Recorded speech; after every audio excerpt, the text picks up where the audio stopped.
ایک دن حضرت علی کا ایک زرہ لوہے کا جنگی لباس گم ہو گیا۔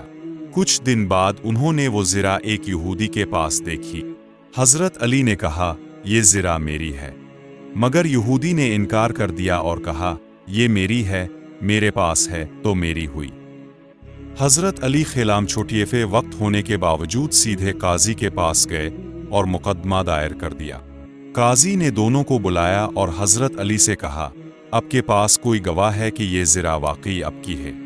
حضرت علی نے اپنے غلام اور بیٹے حضرت حسن کو بطور گواہ پیش کیا۔ قاضی نے کہا، بیٹا باپ کے حق میں گواہ نہیں بن سکتا، اسلامی قانون یہی کہتا ہے۔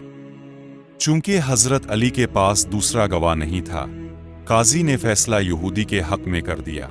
یہ دیکھ کر یہودی حیران رہ گیا اور بولا، یہ حقیقت میں حکمران کا عدل ہے۔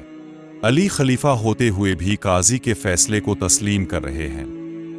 یہودی نے فوراً کہا، یہ زرہ حقیقت میں حضرت علی کی ہی ہے، میں نے اسے خیانت سے حاصل کیا تھا۔ میں گواہی دیتا ہوں کہ یہ دین سچا ہے اور علی واقعی عدل و انصاف کے پیکر ہیں، اور وہ وہی مسلمان ہو گیا۔ یہ تھا حضرت علی کا انصاف، جو اپنے ہی خلاف فیصلہ آنے پر بھی سر جھکائے قبول کر لیا۔